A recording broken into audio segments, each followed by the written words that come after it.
Olá, boa noite a todos e a todas e a todos presentes aqui. É uma honra a Biblioteca Mário de Andrade receber esse evento, o Colóquio Mário Hérios de Andrade, ainda mais próximo aos 100 anos dessa instituição, que se completa em 2025. Esse evento, no sábado passado agora, aconteceu o lançamento do livro A Seleta Erótica de Mário de Andrade, autoria e organização da Eliane Robert de Moraes, curadora desse colóquio. O livro, publicado pela Oboa Editora, está à venda aqui, juntamente com outros livros, aqui no auditório. Esse evento pretende iluminar facetas ainda pouco conhecidas de Mário de Andrade. O erotismo e o sexo em sua obra e em sua vida, afinal de contas, ambas se misturam sempre de alguma forma, ainda mais no autor da envergadura dele. Quero agradecer a Eliane Robert Moraes e as convidadas dessa primeira noite, Beatriz Azevedo, que veio de Nova York especialmente para a ocasião, né? E Gênese Andrade, aqui, nossa convidada também, que, já vou falar, é a editora convidada da próxima revista Mário de Andrade, que vai ser praticamente um livro em parceria com a editora do Sesc. Quero agradecer também, que ainda não chegou aqui, ao Guilherme Ariplonski, diretor do Instituto de Estudos Avançados da USP, parceiro nosso aqui nesse evento. Também deixo aqui o meu agradecimento à Secretaria Municipal de Cultura e à figura da Aline Torres, a secretária, que, devido à virada cultural, não pôde estar aqui presente para fazer uma pequena abertura. Também gostaria muito de agradecer aqui a nossa equipe de produção, que faz sempre um trabalho impecável na biblioteca. Murilo, Silas, Samuel, Igor, muito obrigado sempre. Passo a palavra aqui para a Eliane Robert de Moraes, e lembrando que hoje acontece o colóquio, mas amanhã e quinta-feira também, sempre a partir das 19 horas, gratuito e presencial.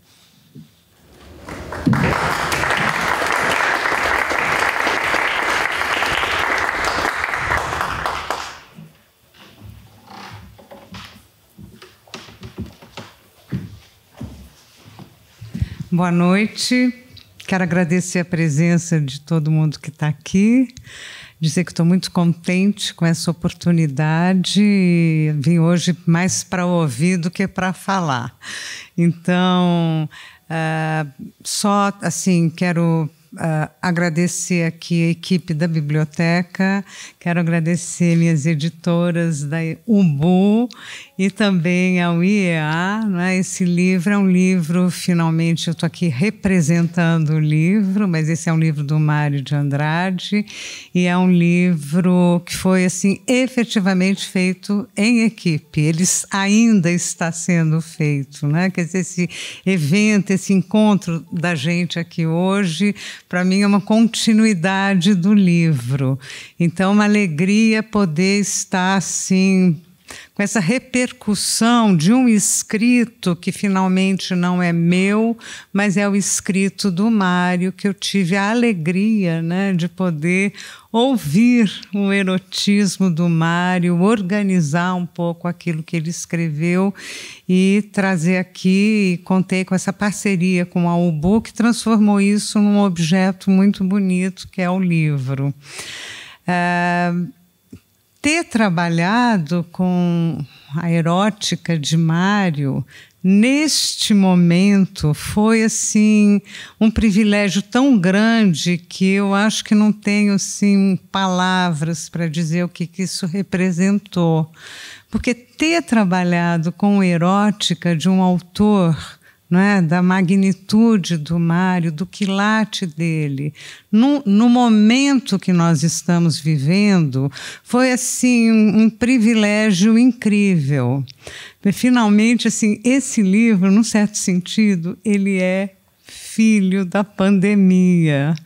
Ele se deve ao fato de eu ter ficado fechado em casa, né, lendo livros e ter entrado nessa conexão com o Mário de Andrade, que obviamente como estudiosa da história literária, eu já, vamos dizer assim, ouvia um pouco esse erotismo de Mário e tinha vontade de parar e olhar para aquilo um pouco mais seriamente e, portanto, fato, ter tido essa oportunidade, ter passado mais ou menos 1 ano e meio lendo os textos de Mário e recolhendo o erotismo nesses textos, com a ajuda de 2 pesquisadoras que não estão aqui, mas que eu quero nomear, que são a Aline Novaes de Almeida e a Marina Damasceno de Sá, que me ajudaram nessa pesquisa, e a gente passou 1 ano, mais ou menos, ali do final de 2020 até meados de 21, lendo e selecionando e conversando. Esse texto é mais erótico, esse é menos, aqui tem, aqui não tem, aqui tem uma coisa bem deslavada, aqui está escondido. Enfim, ter feito isso, ter essa alegria num momento em que a gente estava em plena ascensão de Thanatos, né? No mundo, no planeta todo, né? Com esta pandemia que assolou, né, o nosso planeta e ainda está aí, né? E ainda mais no nosso país, em que isso se redobrou, num país em que nestes anos a gente também viveu o culto a Thanatos, com um presidente que subiu ao poder fazendo exaltação da arma de fogo e que manteve um projeto sistemático de extermínio das populações mais vulneráveis, e não só delas, porque a gente teve 700 mil mortos numa pandemia que foi descartada, né? A gravidade foi descartada, quer dizer, poder estar nessa contramão e eu aí lendo erotismo de Mário, isso foi assim, não só um trabalho, um estudo, mas eu senti o tempo todo o que é essa resistência que Eros representa como afirmação da vida. Então, eu sou muito grata à memória do Mário de Andrade de ter me oferecido essa oportunidade, porque o Mário foi um escritor, um homem que afirmou Eros ao longo de toda a sua vida.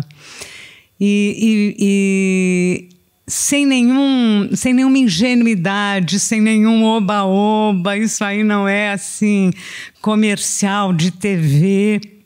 Mário respeitou os aspectos mais obscuros do erotismo, mas o tempo todo esta obra é uma profunda afirmação da vida. Então, acho que foi um privilégio incrível, isso me dá grande alegria de estar com vocês aqui. Eu quero agradecer a presença de todos e eu vou chamar imediatamente as minhas amigas que estão aqui, que vão falar, mas antes eu quero dizer a vocês que, em função mesmo ainda dos resquícios aí, né, de Thanatos, mas agora ainda bem, né, quer dizer, com uma perspectiva mais tranquila, nós tivemos 2 pessoas que vinham aqui falar e não puderam em função da infecção da Covid.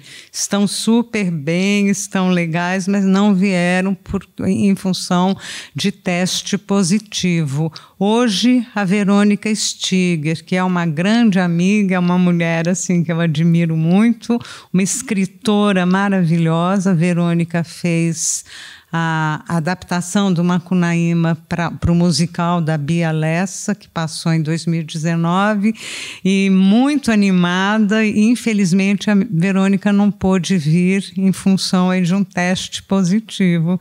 E amanhã não virá o Marcos Moraes, da USP, que é um grande conhecedor de Mário, professor do IEB, é o organizador das cartas do Mário de Andrade. Marcos também não poderá vir pelo mesmo motivo.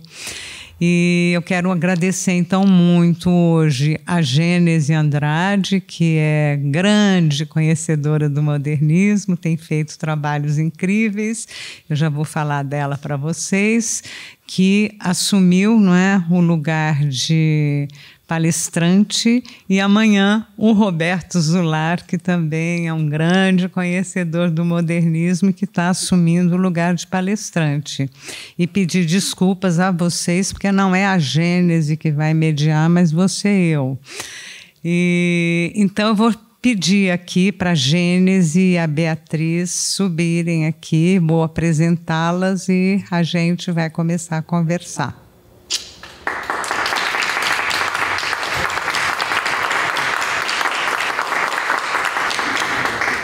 Nós vamos começar essa mesa, não é? A primeira mesa do nosso colóquio é uma mesa feminina, a que dei o título de Ele por Elas, né? 3 mulheres falando de Mário. A mesa vai discutir algumas tópicas que tangenciam questões que aparecem no livro, né?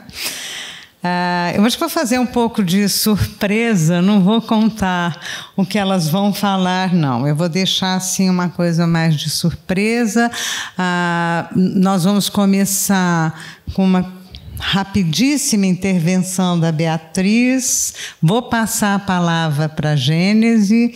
A Beatriz vai fazer sua segunda intervenção literária e especificamente literária e sua fala, e depois eu vou estar abrindo aqui para questões para o público, para vocês conversarem entre si, para a gente conversar um pouquinho, tá?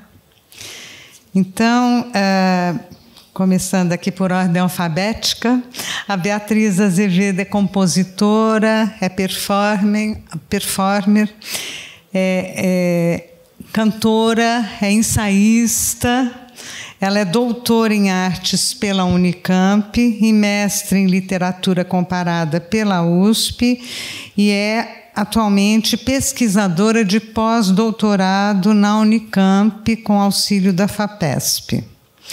Ela também é, atualmente, Visiting Scholar na NIU, na New York University. E a gente teve essa alegria imensa de poder contar com a presença dela, que desbancou numa série de voos aí, atribuladíssimos, para vir aqui estar conosco. A Beatriz estudou música em Nova York, estudou dramaturgia em Barcelona e ela também é uma escritora, ela tem muitos textos publicados.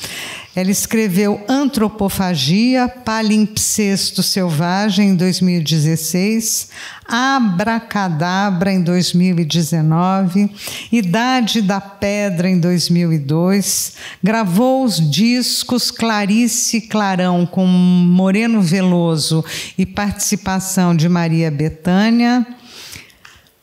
Um outro que se chama Agora, com um pontinho no meio de cada letra, depois ela vai explicar isso para a gente. Antropofagia, com PH, ao vivo em Nova York, Alegria e outros. Até uma produção assim, muito grande, depois a gente vai avançando um pouquinho. Também não é pequena, nada pequena a produção da Gênese Andrade, que é doutora em literatura hispano-americana pela USP, com pós-doutorado em literatura comparada pela Unicamp. Ela é professora universitária, dá aula na FAAP atualmente, pesquisadora e produtora, é autora de Pagu, Oswald Segal, de 2009, também de um livro sobre Vicente do Rego Monteiro, 2013, organizadora da correspondência Mário de Andrade e Oswald de Andrade, co-organizadora de Um Diálogo Americano, Modernismo Brasileiro e Vanguardia Uruguaia, de 2006, e de Oswald de Andrade, Manifesto Antropófago e outros textos. Isso porque eu já fiz uma seleção aqui, tem muita coisa, né? Coordenadora editorial com Jorge Schwartz, da edição atual da obra de Oswald de Andrade e da coletânea que saiu muito recentemente, Modernismos, 1922-2022, que saiu agora pela Companhia das Letras, onde há um texto da Beatriz e de outros convidados nossos, não é? Como é o caso do Roberto Zular, que vai estar aqui amanhã, E também, né, Gênese também já foi curadora de diversas exposições, dentre as quais Pagu Oswald Segal, no Museu Lazar Segal, Sem Orfeu, na USP e outras. Então, vocês podem ver que a gente está super em boa companhia com duas conhecedoras do modernismo, né? Duas estudiosas e, eu diria assim, duas grandes entusiastas, né, dessa matéria com a qual a gente está trabalhando. Então, eu vou começar passando a palavra para a Beatriz, que vai dar uma entrada aqui, né, em pansexualidade de Mário. Obrigada, Beatriz. Obrigada, Eliane, pelo convite. Obrigado ao Jura aqui na biblioteca.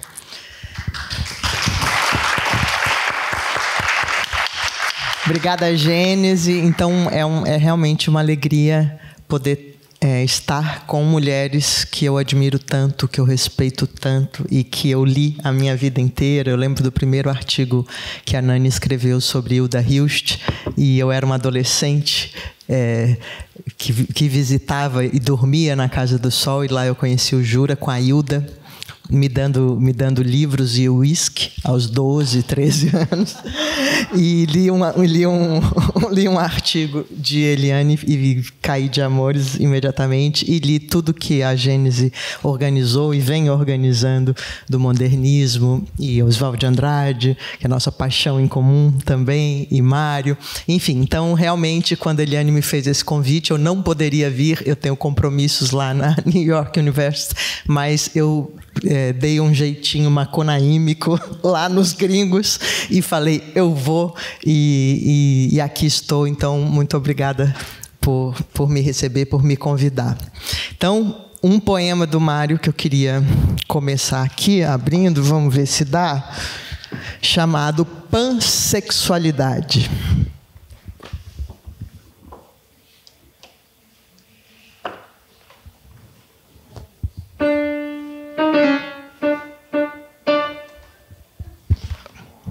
Noite de music hall. Não, faz sol, é meio-dia, hora das fábricas estufadas digerindo. A rua elástica estica-se tal qual clown desengonçado, farfalhando neblinas irônicas paulistas. O sol nem se reconhece mais de empoado, verpadeiro que a gente encontra manhãzinha quando das farras vai na padaria comer pão. Noite de music hall. Cantoras bem pernudas, o olhar pisca-pisca dos homens aplaudindo. Como se canta bem nas ruas de São Paulo. O passadista se enganou. Não era desafinação, era pluritonalidade moderníssima. Em seguida, o imitador, tenores bolchevistas, tarantelas do fácil. Ibsen, Ibsen! Pierre Guinte vai para o escritório com o rubim falso na unha legítima. Empregados públicos virginais, deslumbrados com o jazz dos automóveis. Os cadetes mexicanos marcham que nem cavalos ensinados. Está repleto o music hall. Mulheres da vida perfiladas nas frisas. Olhar à direita, olhar à esquerda. Taratatá. Olhar especula para todos os lados, mas as continências livres do meu chapéu não se desperdiçarão mais com galões desconhecidos. Prefiro 1000 vezes saudar os curumins. Os meninos prodígios caminham século XX sem esbarrão na confusão da multidão. Bravíssimo! Taratatá! Século Broadway de gigolôs, boxistas e pansexualidade. Que palcos imprevistos, programas originais. Permitido fumar. Esteja agosto. Faz sol. É meio-dia. Noite de Music Hall.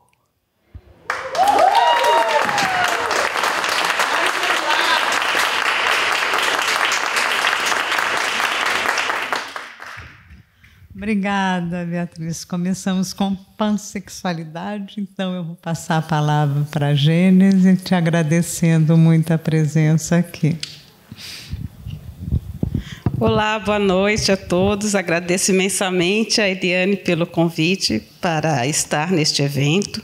O evento começou lindamente no sábado. Estive aqui, tive o prazer de ver Yara Renault, e este hall lotado de fãs e amigos e admiradores que vieram saudar Eliane, saudar Mário de Andrade na casa do Mário. E fico muito feliz pela oportunidade também de falar sobre Mário de Andrade. Inicialmente não falaria, mas vou acabar falando. E quero dizer também que não sou especialista em Mário de Andrade e acabo passando pela obra dele devido aos meus estudos sobre Oswald e sobre o modernismo. E, recentemente, também tenho um curso sobre o Grupo dos Cinco e acabei me aprofundando mais sobre as relações do Mário de Andrade com Anita Malfatti, sobre a qual eu vou falar também. Bom, eu começo dizendo, então, que o livro da Eliane é como se ele colocasse uma lupa sobre o erotismo na obra do Mário de Andrade, porque ele traz à tona coisas que sempre estiveram aí, mas foram pouco abordadas.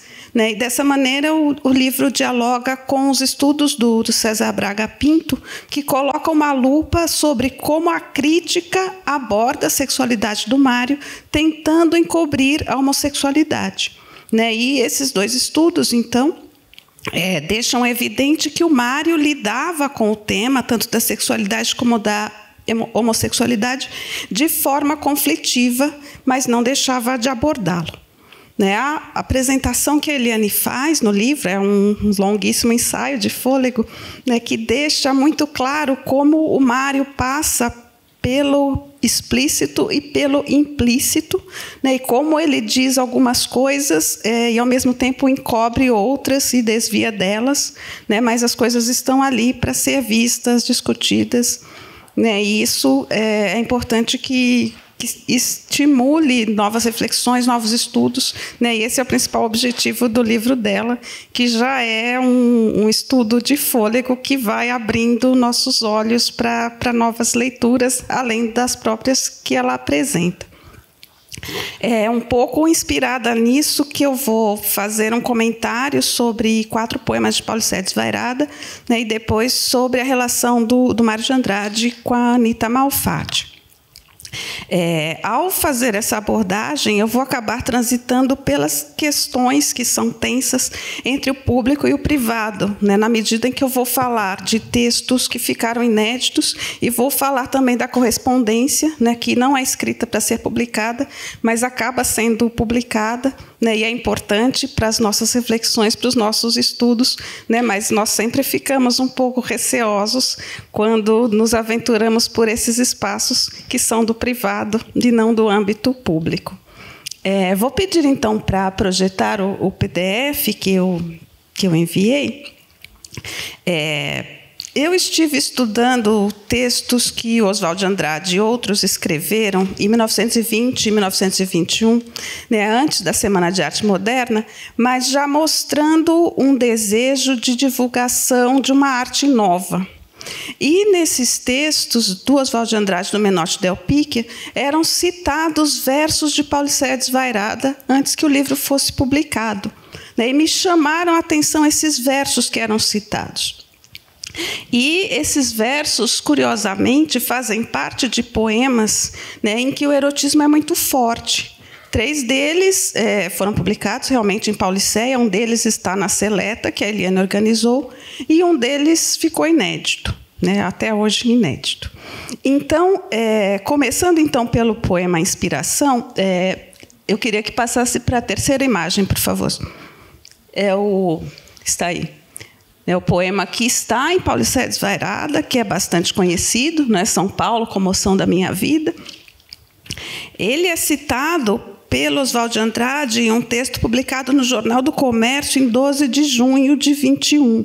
O texto se chama Literatura Contemporânea e o Oswald diz assim: o cantor da São Paulo dos desvairos da bruma, São Paulo, comoção de minha vida.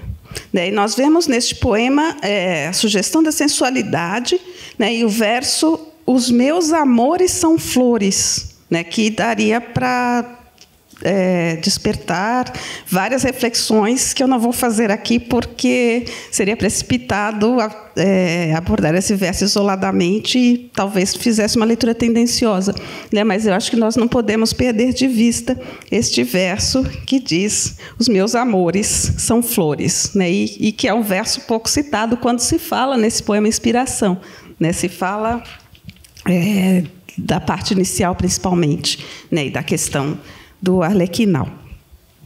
Bom, a próxima imagem, por favor, é o poema Noturno, que é bastante citado e que está na seleta, né? Nesse texto nós temos a questão da oralidade muito forte, né? O registro das vozes da cidade. E nós vamos ver agora como ele é citado nos ensaios, né? Especialmente o que o Mário de Andrade diz sobre ele. Esse texto foi lido lindamente aliás, musicado pela Yara Renault. Eu fico constrangida de fazer a leitura aqui, porque não sou atriz, né? Mas eu queria destacar algumas partes.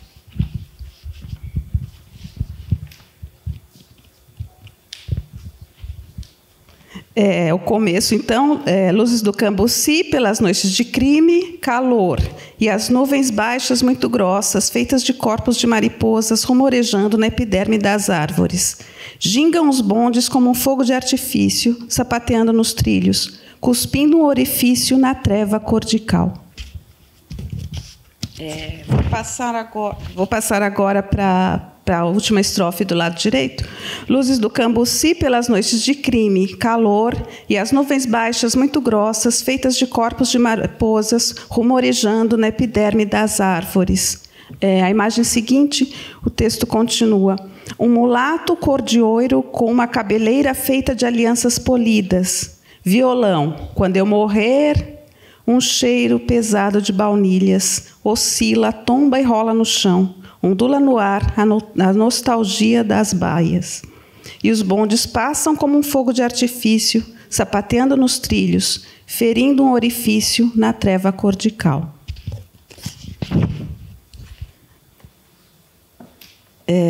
Na página direita, calor, os diabos andam no ar, corpos de nuas carregando, as lassitudes dos sempre imprevistos e as almas acordando as mãos dos enlaçados, idílios sob os plátanos, e o ciúme universal, as fanfarras gloriosas, de saias cor-de-rosa e gravatas cor-de-rosa. Na página seguinte, Arlequinal, Arlequinal, as nuvens baixas muito grossas, feitas de corpos de mariposas, rumorejando na epiderme das árvores, mas sobre estas minhas grades, em girândolas de jasmins, o estelário delira em carnagens de luz, e meu céu é todo um rojão de lágrimas.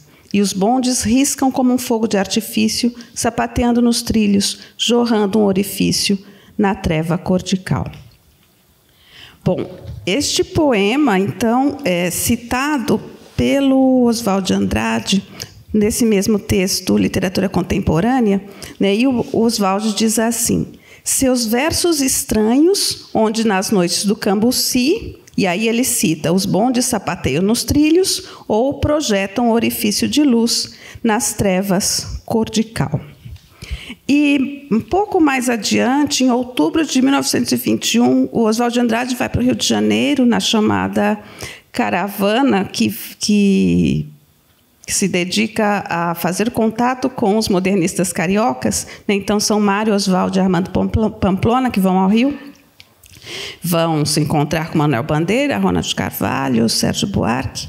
E, durante essa viagem, o Oswald deu uma entrevista para a Gazeta de Notícias, que ficou inédita, E nessa entrevista ele se refere ao Mário dizendo o seguinte: Mário de Andrade é um crítico notável e um extraordinário poeta. Os seus versos, divulgados pelo Jornal do Comércio, que, sob a orientação inteligente de Mário Guastini, tem prestado os melhores serviços às letras paulistas, produziram um formidável abalo na tradição de poesia provinciana até aí vigorada.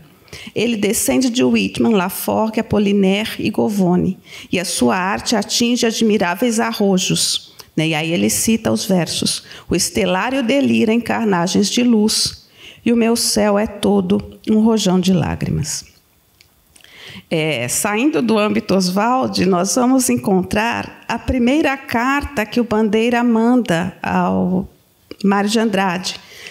Eles se conhecem pessoalmente, têm o primeiro contato nessa viagem, em outubro de 21, e quando o Bandeira recebe o exemplar do número 1 da revista Claxon, que foi publicada no começo de maio, em 15 de maio, ele escreve para o Mário a primeira carta. Nessa primeira carta, de 25 de maio, fará 100 anos amanhã, e ele diz assim, nessa carta: há muito tempo estou para lhe escrever, exigindo a publicação imediata dos seus poemas. Se comenta que o Mário de Andrade leu os poemas de Pauliceia, no Rio, na casa do Ronald Carvalho. E essa leitura oral causou muito impacto e ela é sempre lembrada por eles, inclusive pelo Bandeira, nessa carta que estou lendo agora, e em outras cartas ainda.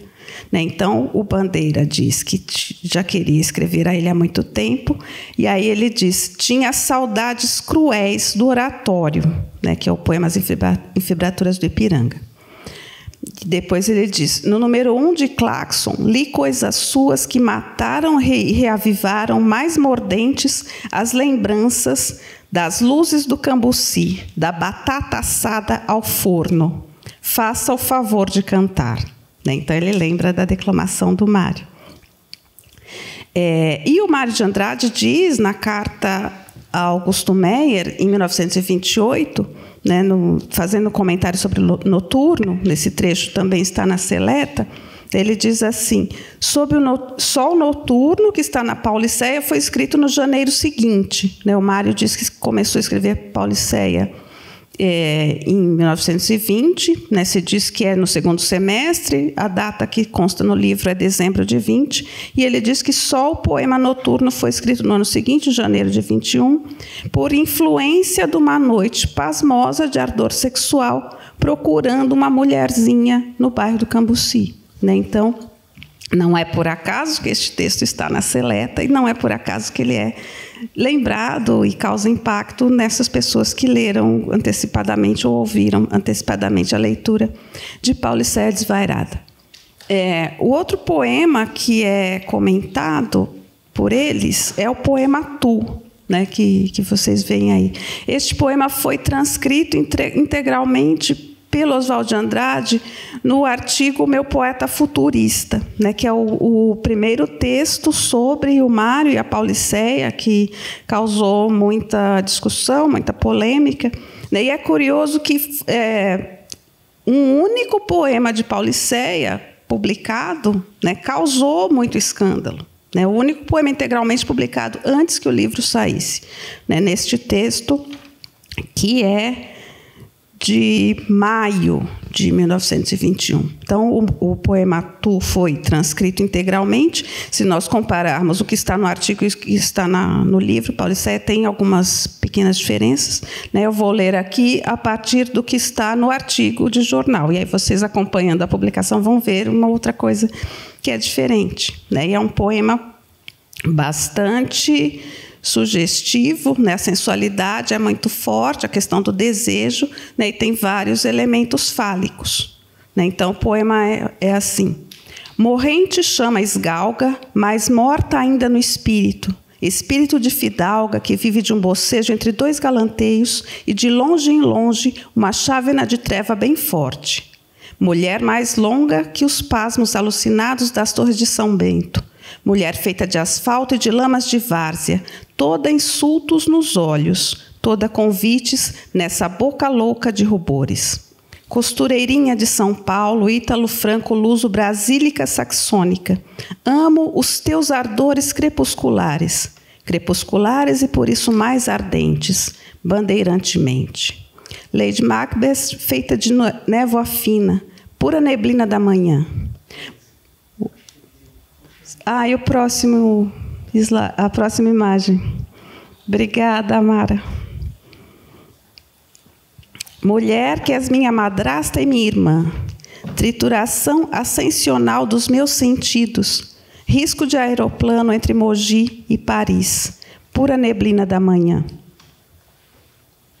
Gosto dos teus desejos de crime turco e das tuas ambições retorcidas como roubos. Amo-te de pesadelos taciturnos, materialização da Canaã do meu Paul, Nevermore. Emílio de Menezes insultou a memória do meu Paul. Ó incendiária dos meus alens sonoros, tu és o meu gato preto. Tu te esmagaste nas paredes do meu sonho, este sonho medonho. E será sempre morrente chama esgalga, meio fidalga, meio barregã, as alucinações crucificantes de todas as auroras do meu jardim.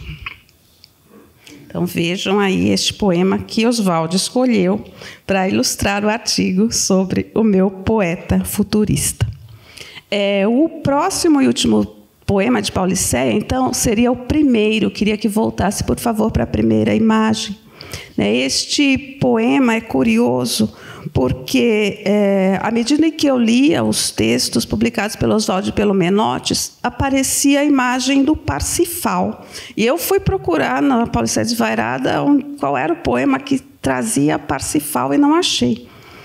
E, então, lendo os textos, o Oswald diz assim...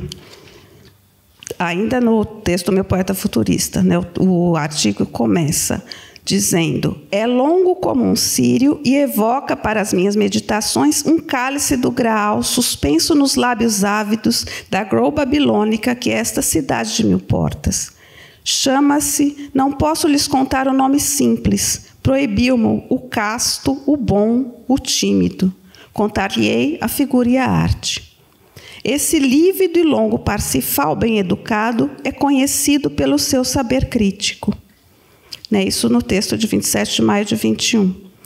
E depois, o Menotti Del Pique, em um texto publicado em novembro de 1921, no Correio Paulistano, um texto que se chama Maravalhas, Futurismo Sensacional, ele faz verbetes definindo os amigos modernistas, e o verbete sobre o Mário de Andrade diz assim: feira da Praça de Tiradentes, onde há o cosmopolitismo estonteante de raças mal acampadas e longos lírios parsifalescos misturados com legornes e carijós.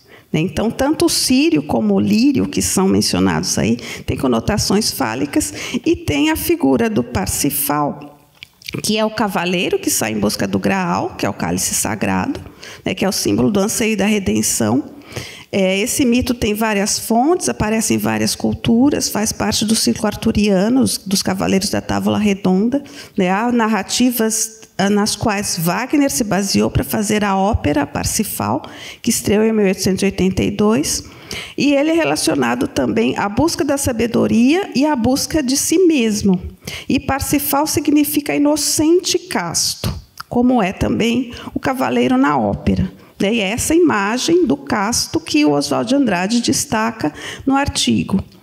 E aí, o Manuel Bandeira, quando manda uma carta para o Mário de Andrade, depois de receber Paulicéia Desvairada, ele retoma vários poemas, e é ele que fala desse poema em que se inclui o Parsifal, que ficou inédito.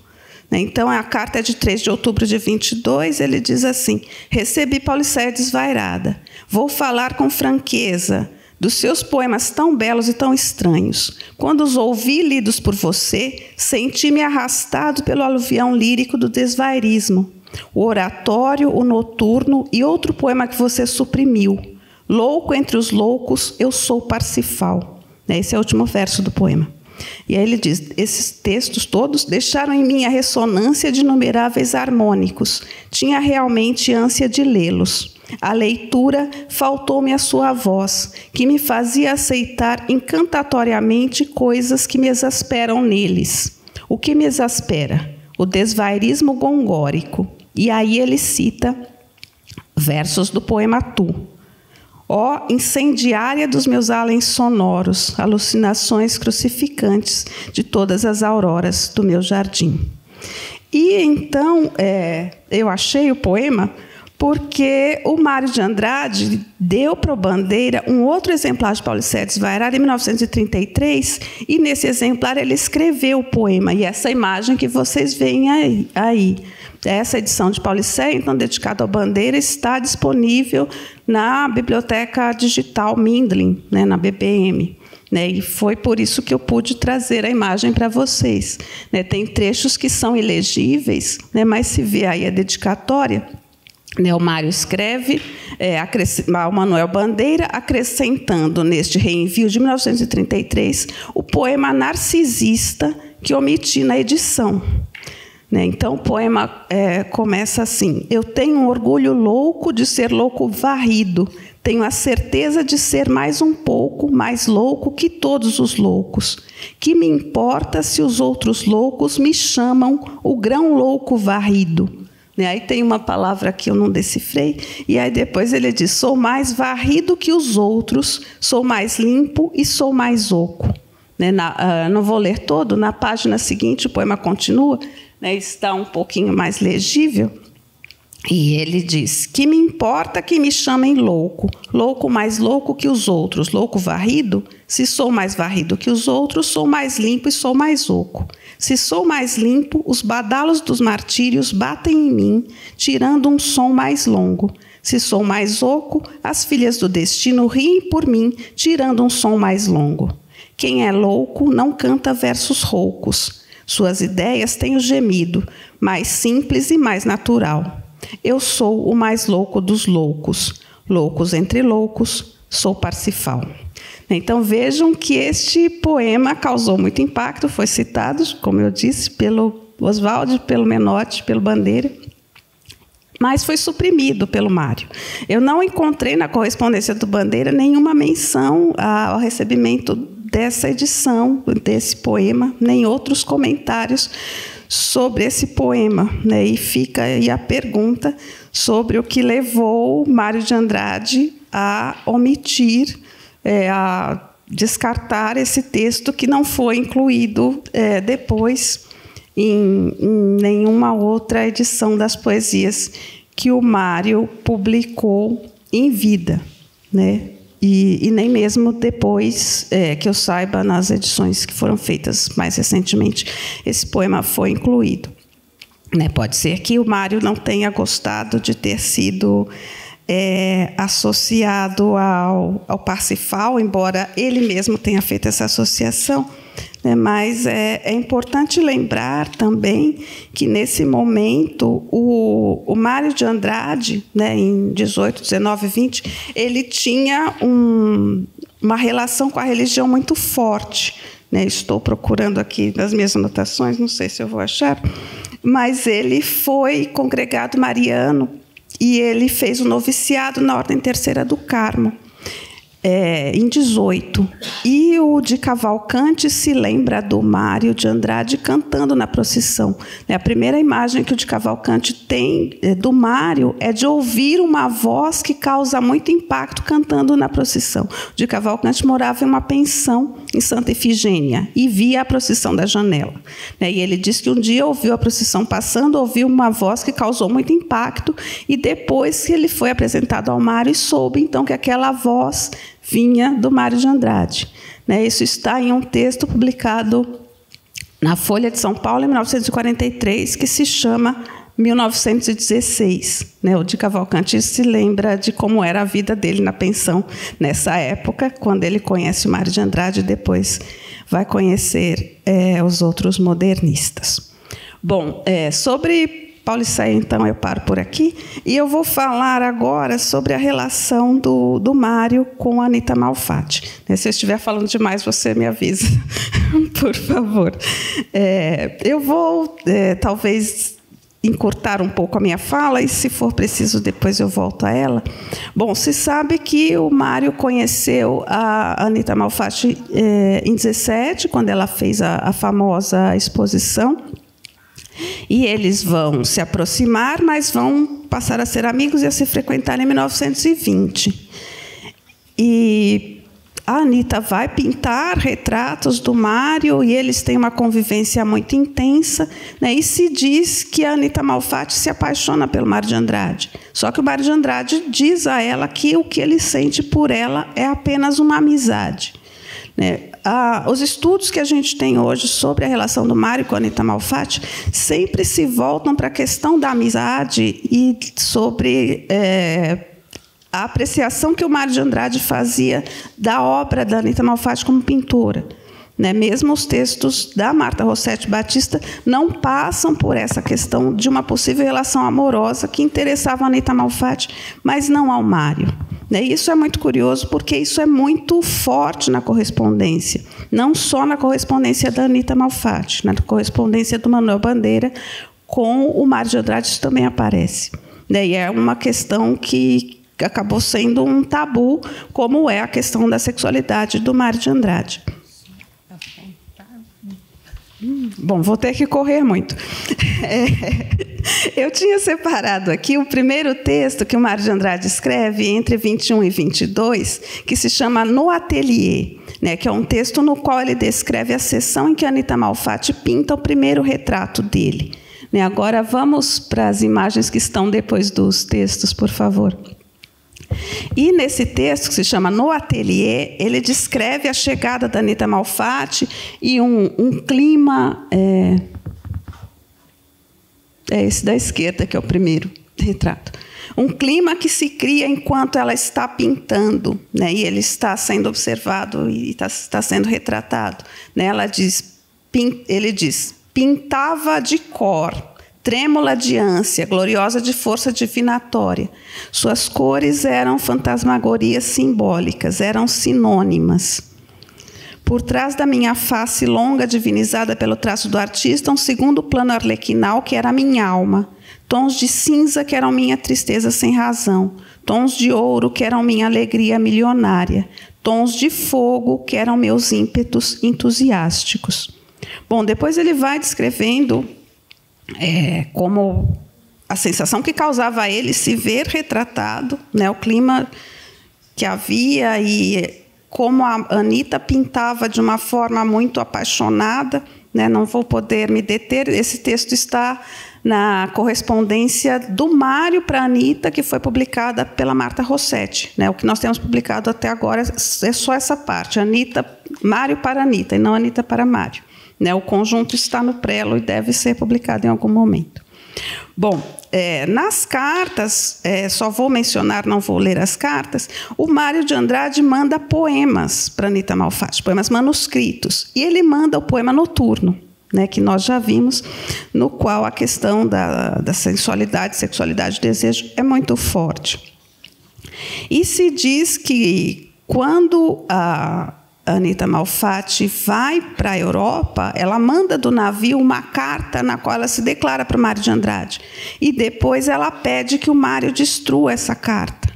Então, nós não temos essa carta. Nós temos depois uma resposta do Mário de Andrade, depois cartas nas quais ela menciona, né, que foi um equívoco o que ela disse, né, e pede que ele destrua, e depois ela diz que se sente aliviada pelo fato de que ele tenha destruído essa carta. Eu vou ler só um trechinho, né, no qual ela diz assim...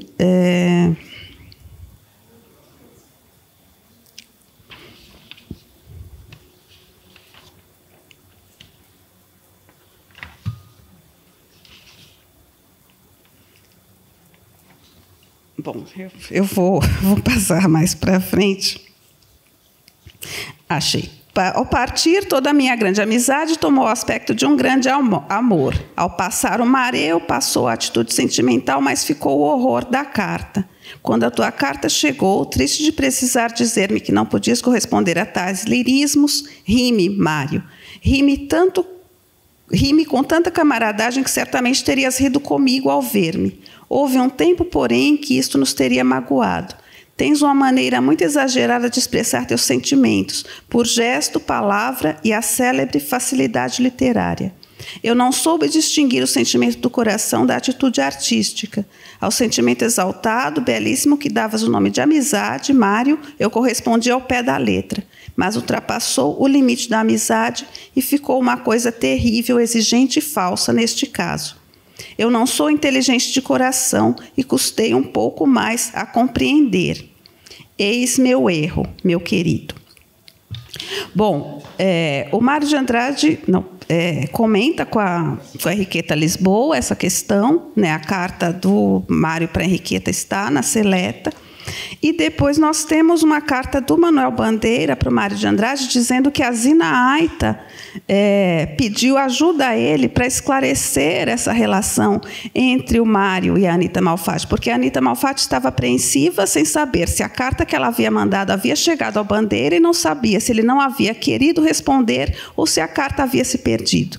Então, na correspondência do Bandeira publicada, né, nós temos a explicitação de toda essa tensão entre o amor que a Anita sentia pelo Mário e o fato de que o Mário ainda não havia se posicionado quanto ao que ele sentia por ela. É possível consultar essa carta, e eu não vou ler.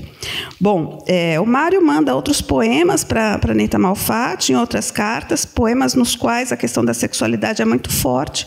Ele fala do Losango Caque, ele dedica o Losango Caque a Anita Malfatti, transcreve poemas, alguns poemas que ficaram inéditos também, né? E ele manda também o Cabo Machado. Né? Fica muito claro nessas cartas que o Mário insiste em dizer para ela o quanto ele sente por ela de amizade, né? O quanto há uma amizade forte, e, ao mesmo tempo, ele fala de outros amores que ele teve, né? Talvez para deixar claro que ele não tinha interesse por ela. E uma última carta que eu vou ler, que é de 1928, é uma carta muito bonita em que o Mário de Andrade fala que está esperando ansiosamente a volta da Anita da Europa. Ela viaja em agosto de 23 e volta em 28. E quando ela está prestes a voltar, o Mário de Andrade escreve uma carta imaginando como será o reencontro, né? E ele diz assim: à medida que você está para chegar, ando impaciente que só vendo. Vivo só pensando em agosto que a Anita vem. Até pareço namorado. Estou imaginando mesmo que é melhor a gente se encontrar num lugar meio familiar, porque depois de tanta ausência, estou com tanta fúria de abraçar você, que na certa darei um abração tamanho que vai escandalizar meio mundo. Infelizmente é assim mesmo. Ninguém não compreende a amizade entre homem e mulher que não tenha qualquer coisinha feia no meio. Bestas. Por isso tudo, vá me falando desde já na carta próxima se posso quebrar os ossos de você no meu abração. Se posso, muito que bem. Se não posso, bom, mando fazer um fraque, espero você chegar na sua casa e vou lá com um buquezinho de cravos brancos e luvas amarelas. Sento na pontinha de uma cadeira e havemos de conversar muito circunstanciadamente sobre a situação da estética contemporânea e quais as influências que deixou na pinturologia gálica o primitivismo inato de Dona Rousseau. Estou corrigindo provas do meu livro novo, Macunaíma, que é de fazer corar gafanhotos. Nunca vi tanta imoralidade. Um abração epistolar bem à vontade, porque destes ninguém não vi. Bom, vou parando por aqui, só queria chamar a atenção para o fato de que essa carta é bastante significativa, porque ela trata da questão da amizade, da questão da sexualidade, da questão da confusão dos sentimentos, e ainda aponta para a imoralidade do Macunaíma, né, que é algo que a Eliane aponta bastante também na seleção que ela faz dos textos que foram excluídos do Macunaíma e na reflexão que ela faz. Né, e essa carta, então, nos aponta para a importância de reler essa correspondência, levando em conta, como eu já falei, não só a questão da amizade, mas o erotismo e a sexualidade, né, que estão aí, mas ainda não foram explorados. Né? Isso, desculpe-me se falei demais, muito obrigada.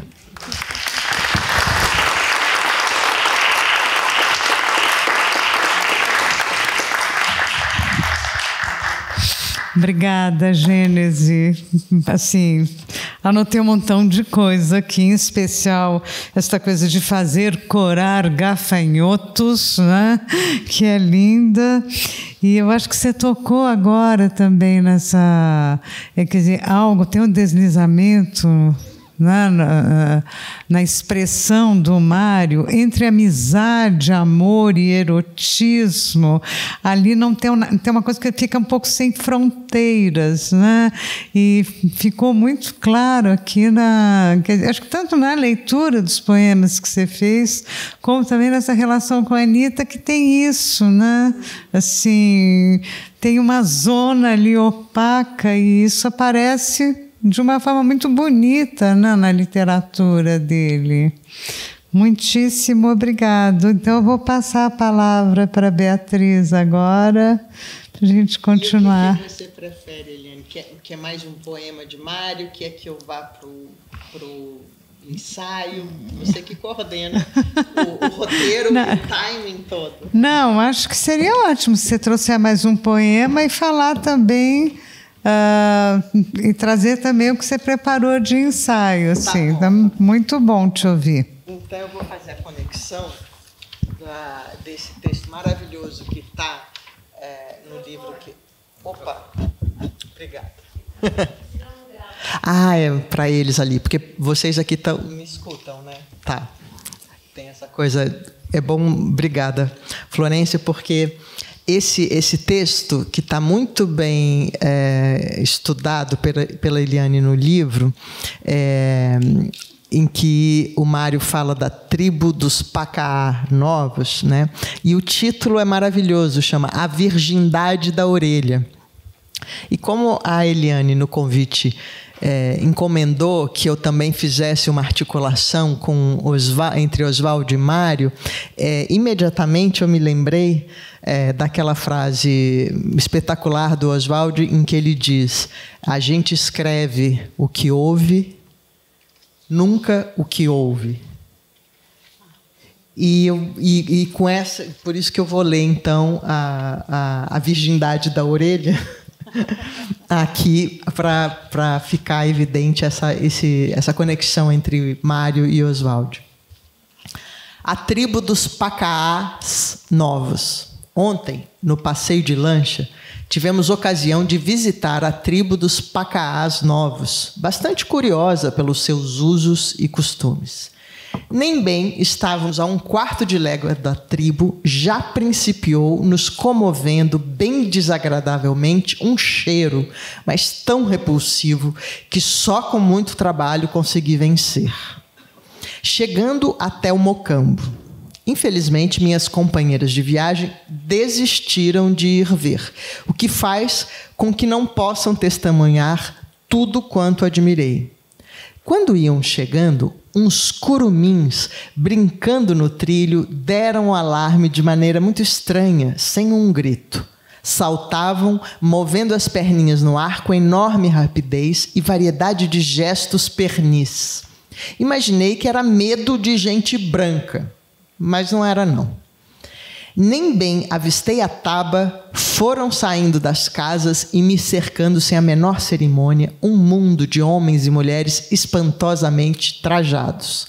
Os curumins, esses então positivamente me agrediram, me dando muitos pontapés da mais inimaginável variedade. Isso, moviam os dedinhos desses mesmos pés com habilidade prodigiosa de desenvoltura.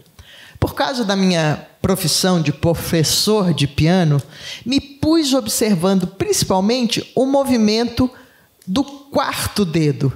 Era assombroso. Creio que nem por 1/100 dos pianistas de São Paulo, e sabemos que são milhões, possui semelhante independência de dedilhação. Um índio velho veio logo falando que era o intérprete e ganhava 7.000 réis por hora. Me sujeitei e ele foi contando que com aqueles gestos a meninada estava me pedindo presentes. Sempre a mesma coisa. Voltemos à gente grande. O traje deles, se é que se pode chamar aquilo de traje, era assim. estavam inteiramente nus e com um abdômen volumosíssimo, pintado com 2 rodelas de urucu, uma de cada lado, tudo aveludando por causa de uma farinha finíssima, bem parecida com pó de arroz, esparzida por cima. No pescoço, porém, uma corda forte de tucum sarapintado amarrava um tecido de curauá muito fino, ricamente enfeitado com fitinha de canarana e uma renda delicadíssima feita com filamento de monguba. Com isso, formava uma espécie de saia que, em vez de cair sobre os ombros e cobrir o corpo, se erguia suspendida por barbatanas oscilantes. Assim erguida para o céu, a saia tapava por completo a cabeça dos índios, tendo apenas na frente um orifício minúsculo dando a saída da visão. Por esse orifício percebi que os índios ainda traziam a cabeça completamente resguardada por outra peça, a que, segundo um etnólogo alemão, os pacaás novos chamavam, lá na língua deles, de cueca, palavra visivelmente derivada do português. Cueca com K. Eu estava espantado na contemplação de semelhante vestimenta quando, por causa do sol, senti cócegas no nariz, desesperado com o cheiro, e soltei um colarzinho de espirros. Para que fui fazer isso? As mulheres se retiraram fugindo para o fundo das malocas, fazendo gostosos gestos com as pernas, que depois soubem serem gestos de muita reprovação. Os homens, porém, e a curumimzada principiaram movendo os ombros e as barrigas com tamanha expressão que, sem mesmo a ajuda de intérprete, percebi que tinham caído na risada, pois nenhum som se escutava. Riam com os ombros, com a barriga e as pernas.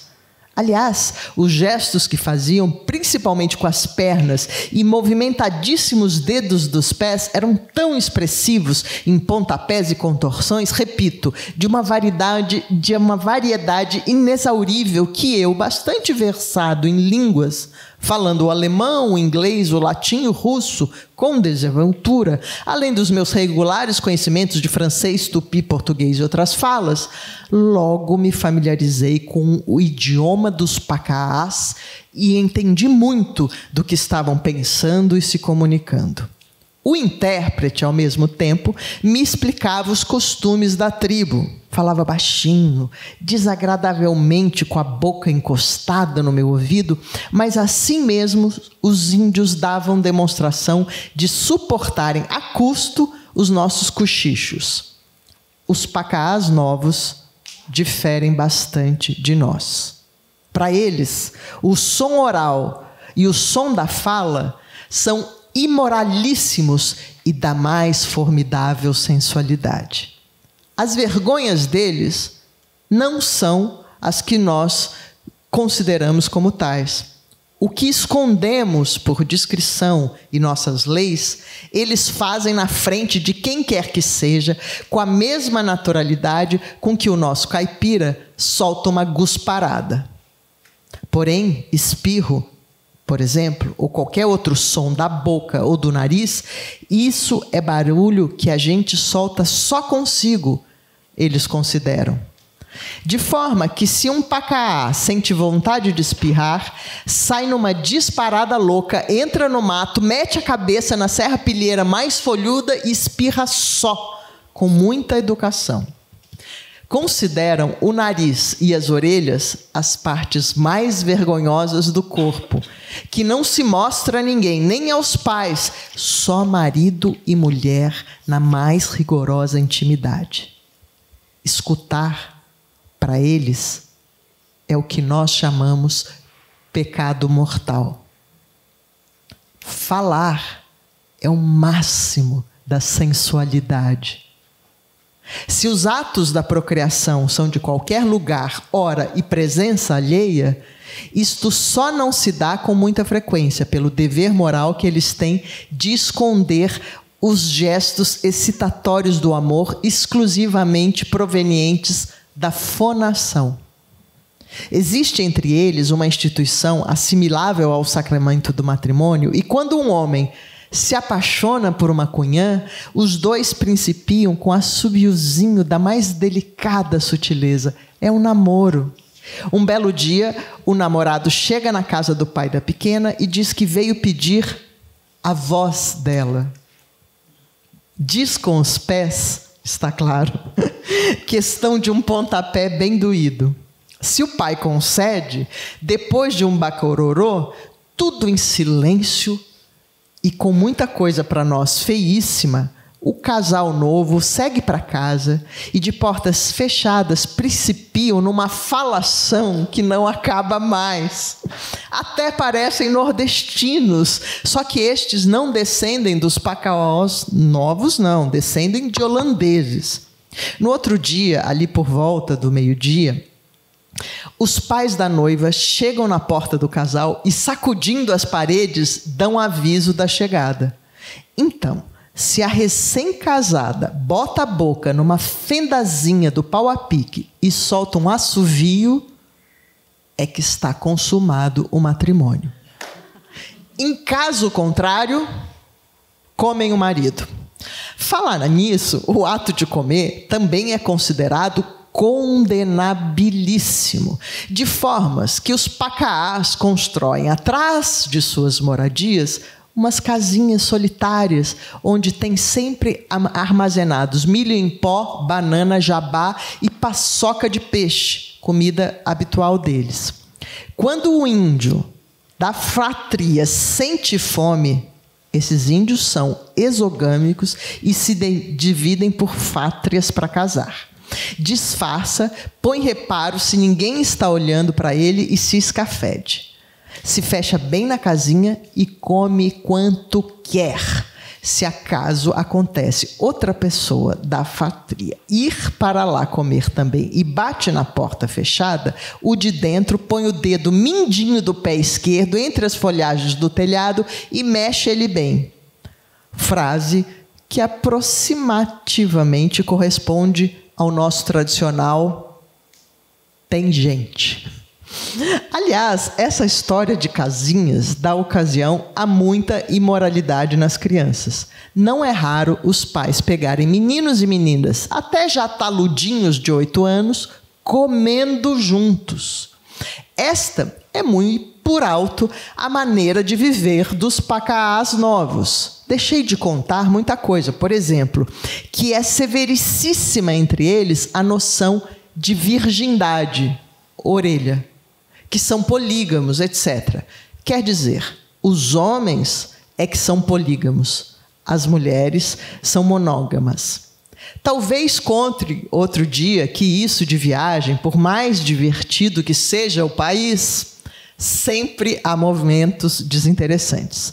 Só não quero esquecer de lembrar que, por causa dos contatos com os brancos, os costumes da tribo já estão bastante aculturados. Assim, por exemplo, fazia pouco que tivera um escândalo famoso entre os depravados da tribo. Uma dançarina pacaá, numa espécie de cabaré erguido por ela mesma, à légua e meia da taba, anunciara espetáculos de nu artístico, aparecendo inteiramente vestida, mas com a boca de fora, e cantando canções napolitanas que aprendera com o regatão peruano que tirara a orelha dela. O escândalo foi tamanho que precisou o pajé fazer um sermão esperneadíssimo contra a decadência dos costumes. Então as cunhãs, que estavam despeitadíssimas, se reuniram, foram lá e comeram a dançarina.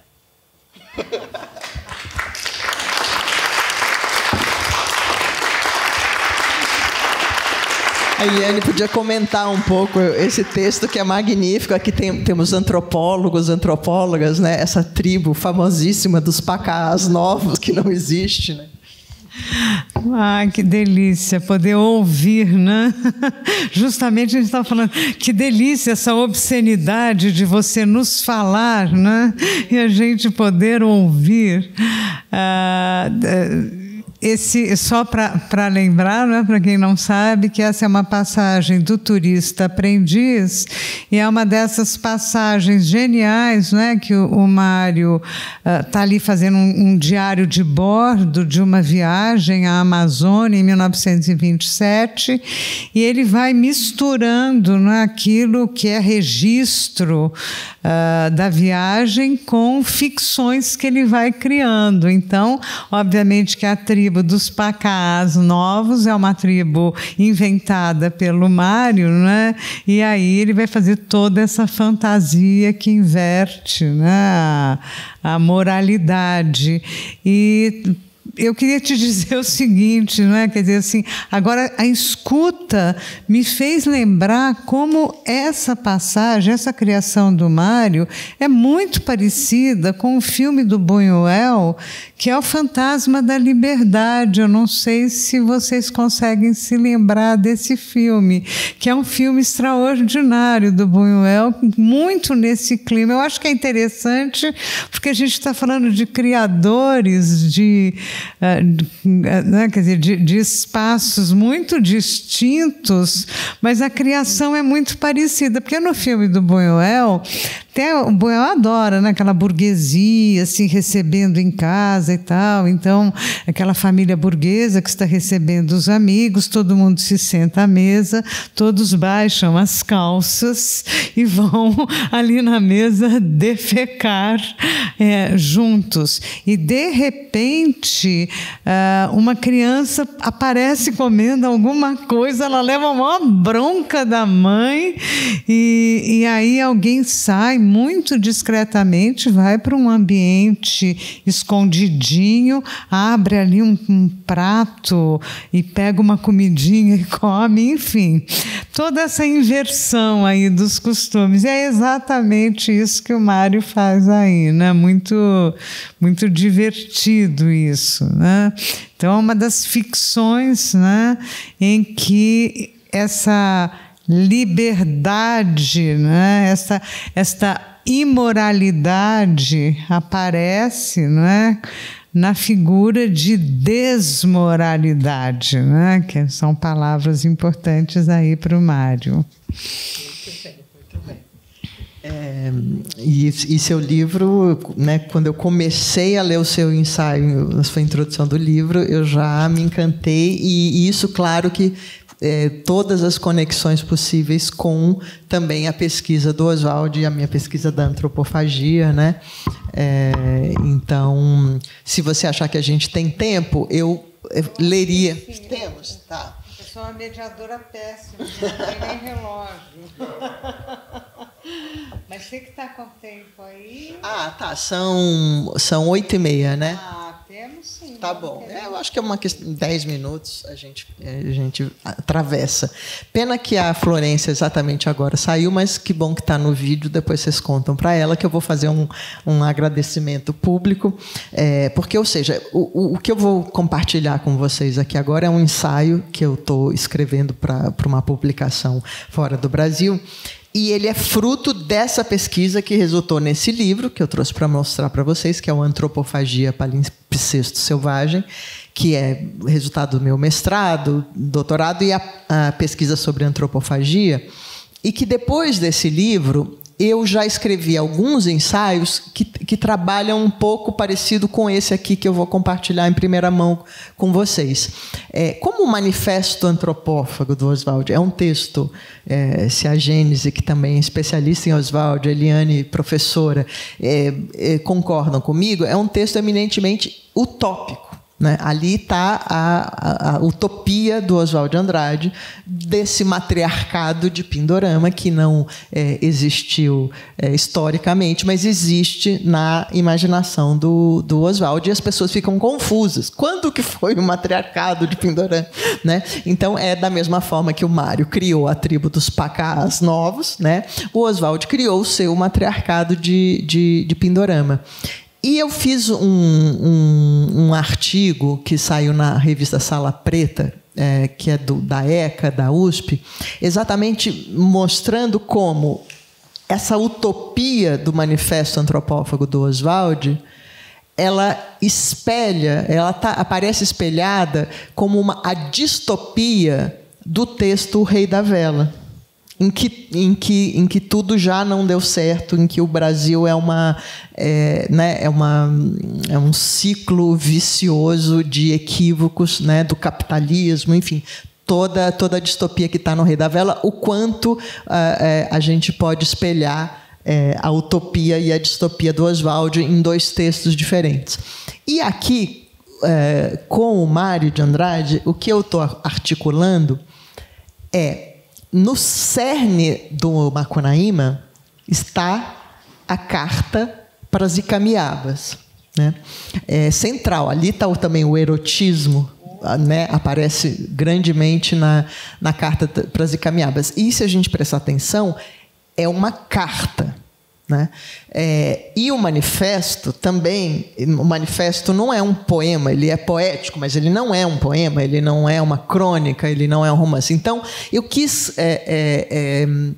articular um texto do Oswald, um texto do Mário, que tem esse tom de se dirigir explicitamente ao outro, porque você faz um manifesto para uma plateia, você faz um manifesto para um outro, da mesma forma que você faz uma carta para alguém. E eu vi também ali as polaridades, que aí eu vou contar, vou ler um pouquinho para vocês, só para estar dando o contexto da minha viagem aqui, para eu convidar vocês para essa minha viagem, e eu entendi que também tem um espelhamento, porque o Macunaíma, quando chega na cidade grande, ele manda uma carta da metrópole para a tribo, para as Icamiabas. E o Oswald de Andrade, estando em São Paulo, estando na metrópole, ele assina no matriarcado de Pindorama. Ele escreve, então, de uma tribo, de uma conexão profunda com os ameríndios, para os habitantes, das metrópoles de São Paulo. Então, é essa brincadeira que eu tento articular aqui nesse trabalho. A personagem central, Macunaíma, herói sem nenhum caráter, escreve uma carta para as primitivas Icamiabas. A carta segue da capital, onde Macunaíma encontrava-se, do centro urbano para a tribo selvagem, onde estão as Icamiabas.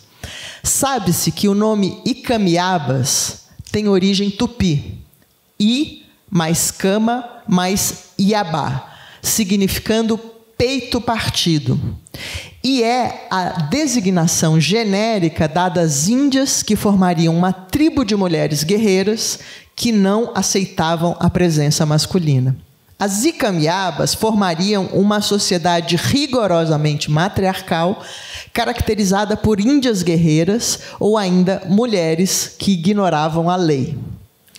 Ao escrever seu manifesto antropófago, Oswald opta por demarcar que ele se encontra no matriarcado de Pindorama, localizando geograficamente que está escrevendo não de São Paulo, mas de Piratininga, nome indígena com o qual os ameríndios chamavam a região. Oswald ainda faz a marcação temporal, alertando que ele não se encontrava em 1928, mas sim no ano 374 da deglutição do bispo Sardinha. Neste meu ensaio, veremos como os autores elaboram seus pontos de vista e afirmam suas perspectivas. Não por acaso, essas obras de Mário e Oswald acabaram por constituir-se, com o passar do tempo, em forças arquetípicas, matrizes conceituais de diversas expressões em outras linguagens artísticas, como no cinema, no teatro, na música. Adentrando pelo caminho aberto por Antônio Cândido, ao proclamar o Serafim Ponte Grande de Oswald, cito Antônio Cândido, uma sorte de Macunaíma urbano, esse pequeno ensaio pretende articular os textos dos escritores Mário de Andrade e Oswald de Andrade. Longe de querer comparar duas obras tão díspares, a intenção é centrar-se especialmente em alguns pontos dos textos, Carta para as Icamiabas e Manifesto Antropófago, procurando confrontar os arquétipos inventados por seus autores, o Macunaíma, de Mário, e o Antropófago, de Oswald. Essas figuras, em forma de gente, são mais que personagens, distanciam-se de seres reais e não devem ser reduzidas a tipos, pois carregam muito do pensamento mito-poético dos ameríndios. O Antropófago e o Macunaíma poderiam ser vistos como entidades, como arquétipos, pela complexidade de sua constituição. Passados quase 100 anos da publicação dos dois textos, né, lembrando que o Manifesto e o Macunaíma saem em 28, é impressionante perceber a dimensão que adquiriram no corpus da cultura brasileira, influenciando a poesia, a música, o teatro, o cinema, o jornalismo, diversas expressões, e, sobretudo, constatar que Macunaíma e o Manifesto Antropófago foram alçados a um novo patamar extraliterário e são, por vezes, invocados como representações mesmas do país. Isto seria sinal da atualidade das obras de Mário e Oswald? Isso seria um desejo de essencializar o caráter nacional? Seria uma necessidade de capturar o que, afinal, seria o tão procurado homem brasileiro? Assinalo que nem um autor, nem o outro, pretenderam estabelecer uma essência do caráter brasileiro, como veremos a seguir. Abordando a dicotomia entre os novos meios tecnológicos e a materialidade do livro, Zé Miguel Wisnik toca a questão da atualidade da obra literária e afirma que não há o que temer. A atualidade de uma obra se mostra quando as condições que a geraram, as expectativas e as apostas do autor, o chão concreto em que ela se formulou, se deslocam contra ela, mas, ao mesmo tempo, a favor dela. Sendo assim, contra e a favor da literatura modernista, Macunaíma e o Antropófago seguem seus próprios caminhos. Não há o que temer e também não há o que fazer. Eles são sinais emblemáticos das dinâmicas próprias da cultura e de suas permanentes transformações. Também contra a vontade de Mário, malgré moi, como ele dizia, desde o princípio, suas obras foram associadas às de Oswald. Em carta ao seu de Amoroso Lima, em 19 de maio de 28, Mário de Andrade assim se manifesta.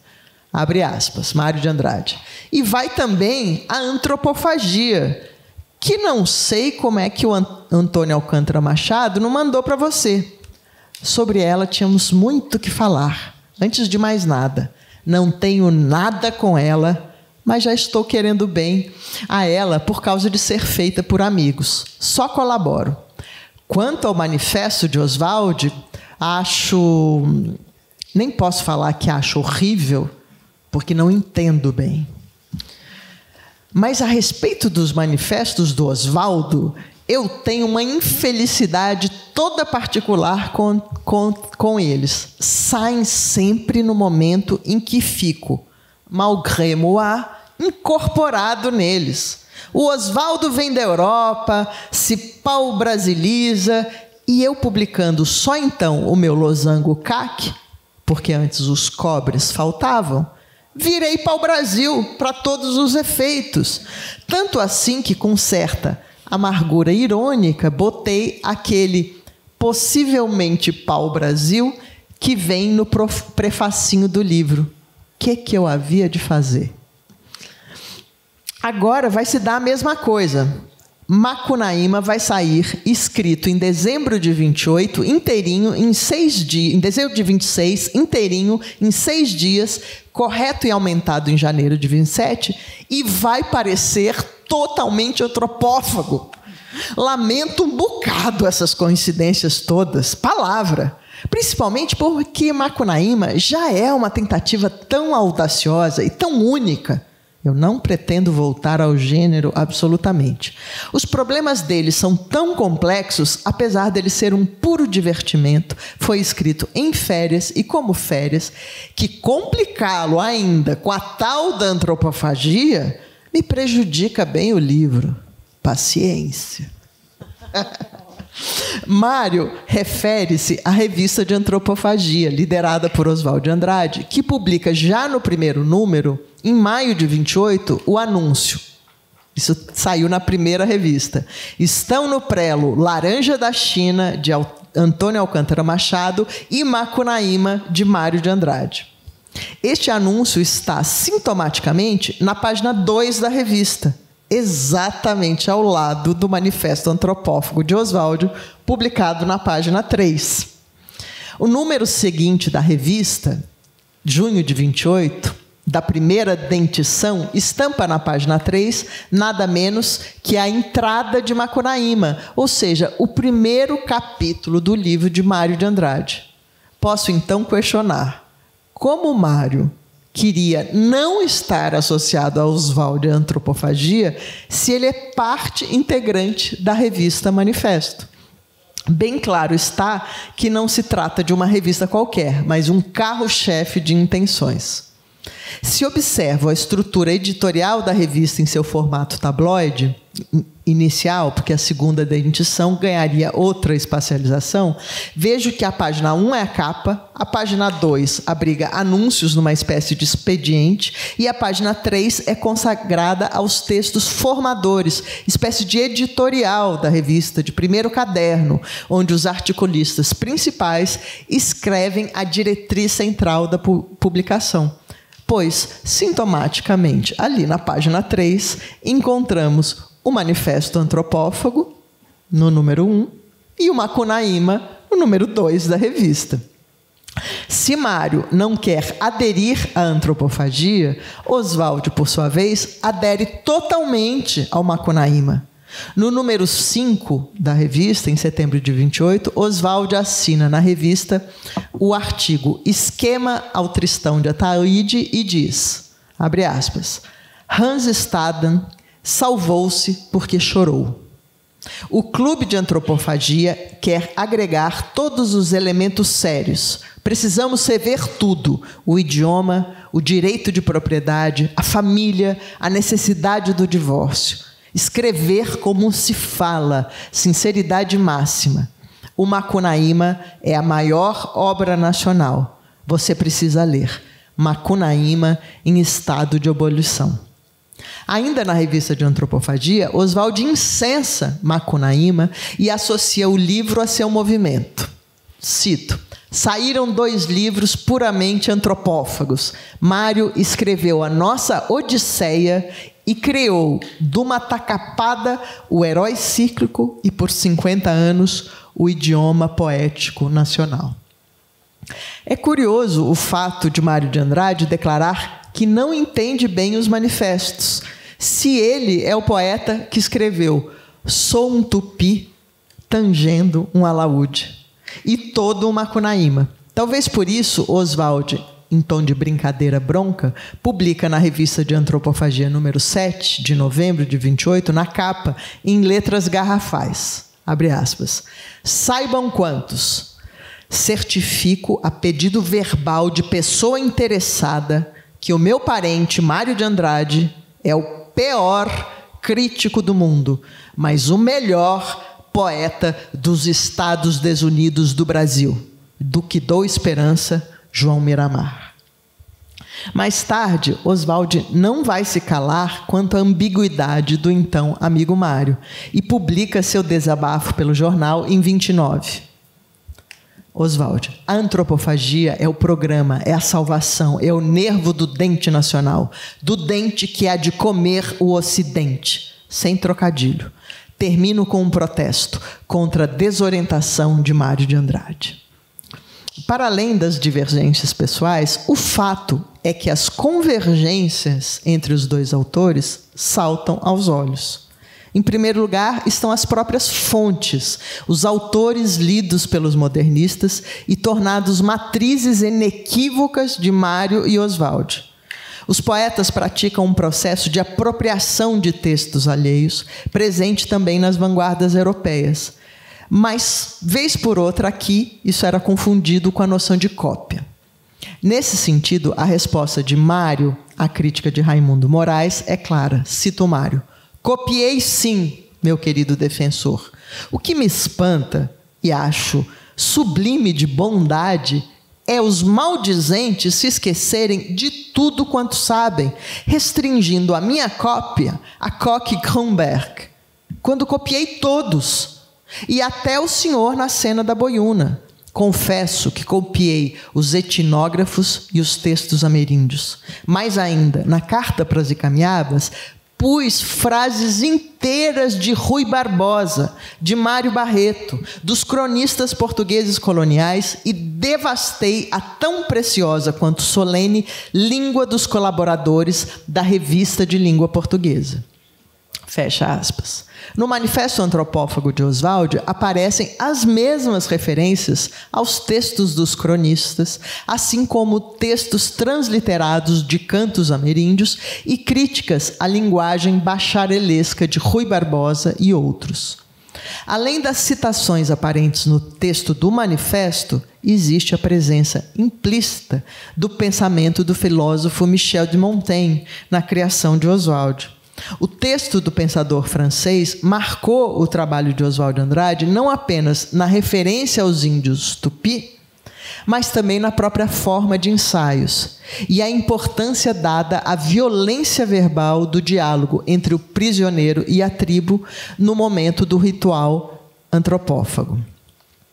Essa presença de Montaigne na estruturação do manifesto de Oswald pode ser comparada ao papel do alemão Koch-Kronberg na leitura transcriativa efetuada por Mário Macunaíma. Então, eles têm, cada um tem o seu europeu ali, né? O Mário pegou o alemão e Oswald o francês.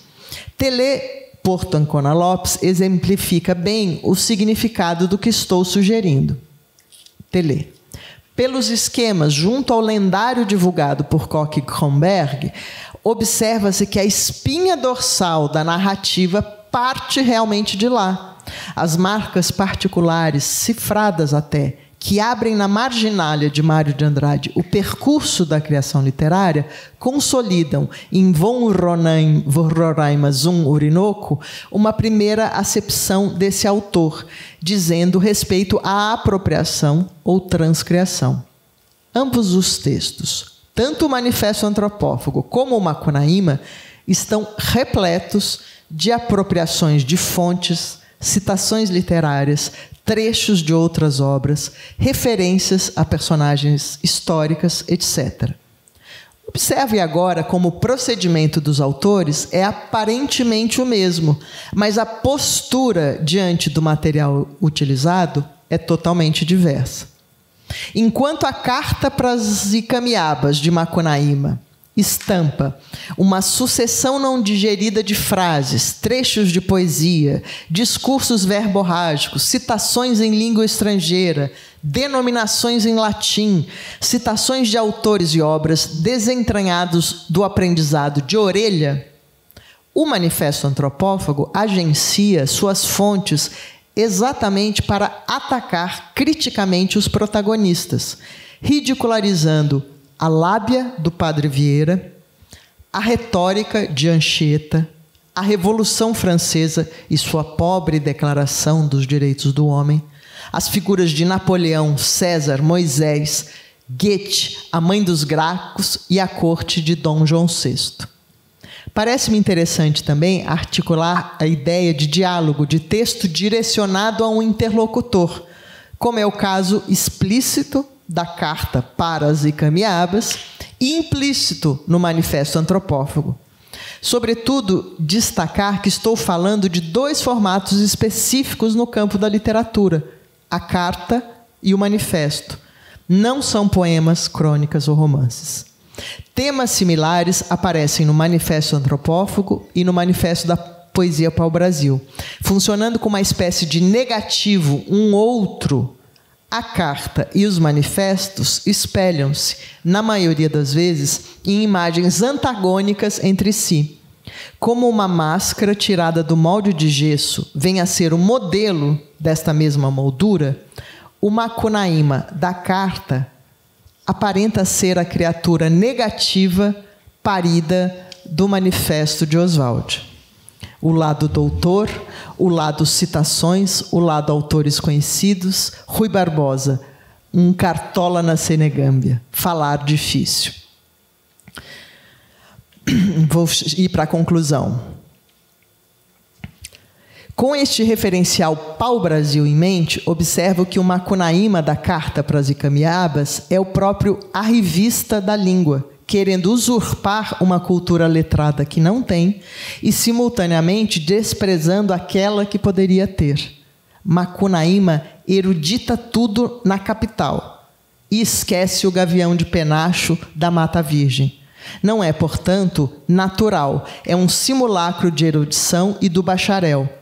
Passa a ser um pastiche negativo da máxima de Oswald, como falamos, como somos, do Manifesto da Pau-Brasil. Maria Augusta Fonseca, em seu estudo, ressalta que a carta é vazada num latinório expandido em muitas páginas. Tudo parece justificar sua postura pedante, o cultivo da língua escrita, a valorização dos padrões culturais da civilização. Assim, o Macunaíma da carta escolhe o português castiço para extravasar seu deslumbramento com a metrópole. O herói simplesmente vai macaqueando a língua portuguesa e a tradição cultural do Ocidente. No Manifesto Antropófago, Oswald é certeiro, não só a criticar a lábia de Vieira e os empréstimos culturais, mas também ao introduzir a questão do vil metal, do dinheiro, importantíssima também para o Macunaíma. Cito o manifesto do Oswald. Contra o padre Vieira, autor do nosso primeiro empréstimo para ganhar comissão, o rei analfabeto dissera-lhe: ponha isso no papel, mas sem muita lábia. Vieira deixou o dinheiro em Portugal e nos trouxe a lábia. Macunaíma dá na carta às Icamiabas sua excelente definição. O vulgo chamará dinheiro, o currículo vitae da civilização. E explica as Icamiabas, Macunaíma. As donas de cá não se derribam a pauladas, nem brincam por brincar gratuitamente, senão que as chuvas do vil metal. Há nos dois textos, em Macunaíma e no Manifesto Antropófago, a diferença de perspectiva em relação ao feminino, a concepção do papel da mulher. Na carta, Macunaíma explicita a sua visão carnal e comercial da mulher, ao contrário do Manifesto de Oswald, onde o matriarcado de Pindorama é tratado como inspiração. A carta de Macunaíma é endereçada da cidade grande para a tribo e pretende ressaltar as relíquias da civilização e as vantagens da vida na metrópole. Macunaíma, mesmo no seu texto falsamente respeitoso e bajulatório, humilha as Icamiabas enquanto selvagens analfabetas na posição de mulheres que deveriam aprender com as polacas, francesas e paulistas. Ele é o interesseiro típico, cafetão e explorador. Já o manifesto, apesar de escrito na cidade, em Piratininga, valoriza o conteúdo arcaico da sabedoria tribal, celebra o matriarcado de Pindorama e os valores opostos ao patriarcado vigente no mundo ocidental, criticando a realidade social vestida e opressora. De certa forma, se pensarmos livremente o manifesto como uma espécie de carta aberta, é como se o manifesto de Oswald fosse uma carta da tribo para a cidade, devidamente traduzida pelo cidadão do mundo Oswald de Andrade. No manifesto, o antropófago Oswald escreve em Piratininga, nome com o qual os ameríndios chamavam a cidade de São Paulo. Em ação diametralmente oposta, o Manifesto Antropófago critica, revê e questiona a noção de civilização, de cultura, contrapondo o avanço da sociedade ocidental europeia culta aos primitivos povos bárbaros, selvagens e incultos, mas plenos de sabedoria autóctone das tribos ameríndias.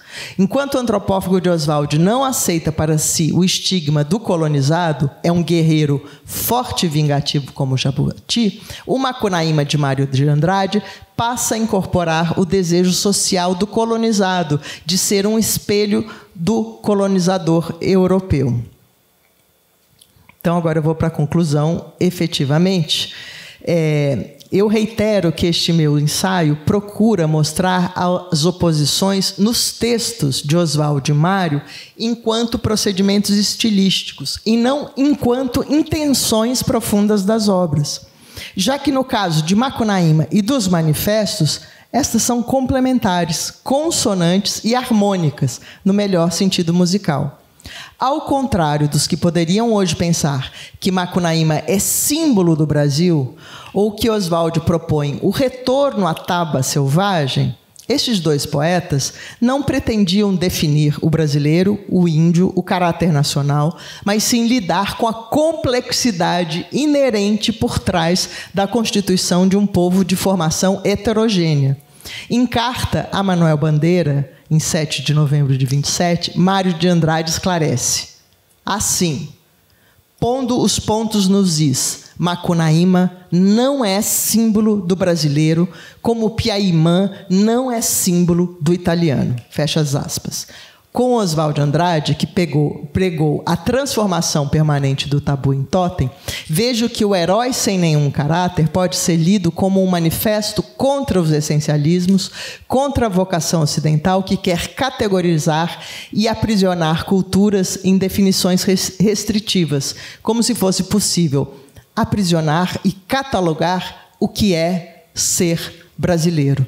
Nesse sentido, Macunaíma é mais que um camaleão, é uma verdadeira metamorfose ambulante.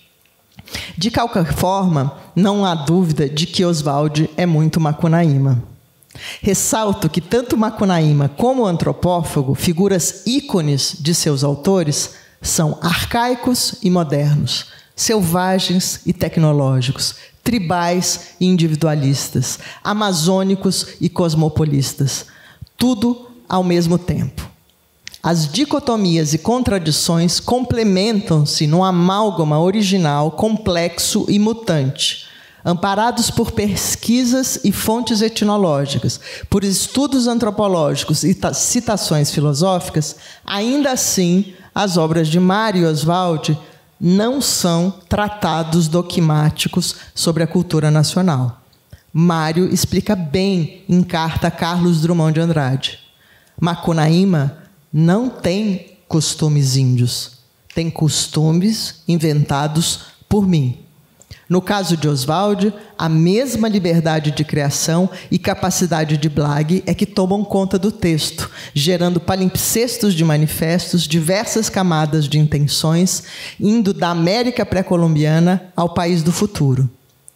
Por seu turno, complementando a declaração de Mário sobre Macunaíma, Oswald Andrade afirma na revista de Antropofagia: o homem natural que nós queremos pode tranquilamente ser branco, andar de casaca e avião, como pode também ser preto e até índio.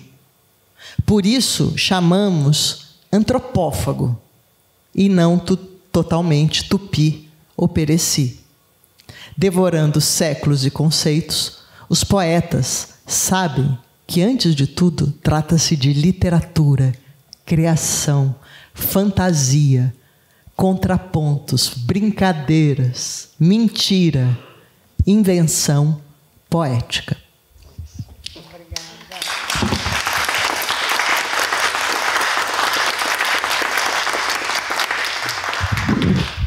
Obrigada, Beatriz, por essas duas falas, né, que se combinam tanto também, né?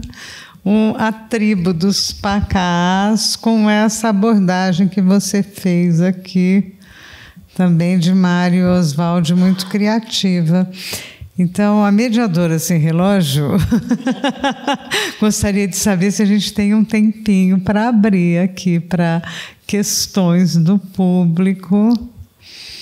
Temos, Jura? Ah, tá.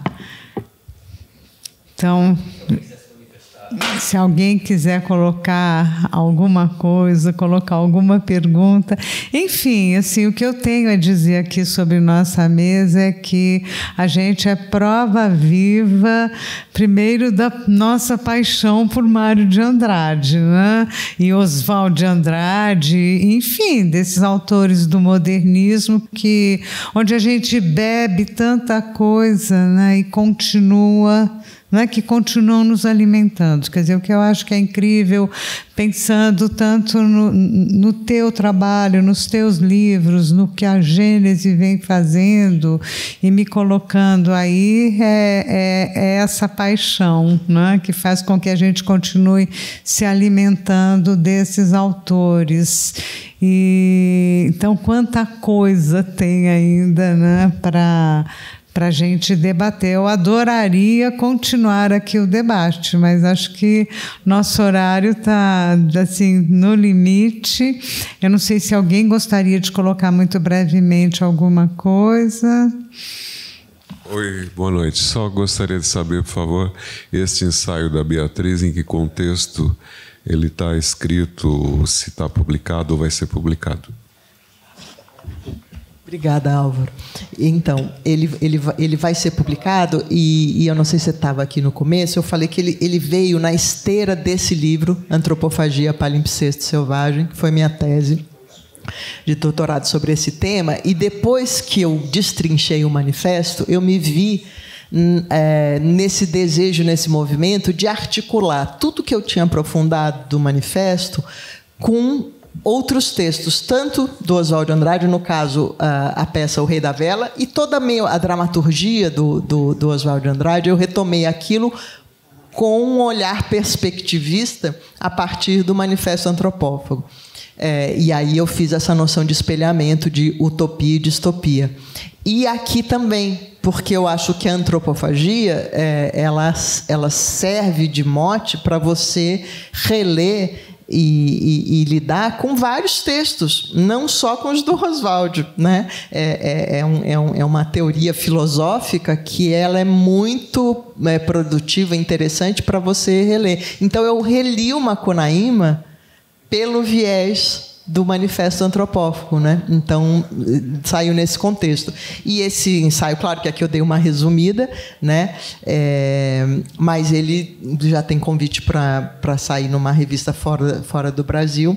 E eu quero reunir todos esses outros ensaios que eu tenho feito, tanto sobre a dramaturgia, sobre a poesia, sobre Oswald e o fascismo, ou seja, tudo muito atual, o que ele escreveu no século passado e o que a gente está vivendo hoje, né? Eu também estou estudando muito a tese dele, que é A Crise da Filosofia Messiânica, e no livro que a Gênese organizou, que saiu pela Companhia das Letras, o Modernismos, 1922-2022, eu toco um pouquinho nisso. Eu escrevi o capítulo Transmatriarcado de Pindorama, e eu digo que na crise da filosofia messiânica, o Oswald ataca e diz o quanto o messianismo atravanca o Brasil. E, por uma terrível coincidência, né, o Messias que o Oswald ataca hoje se chama Jair Messias.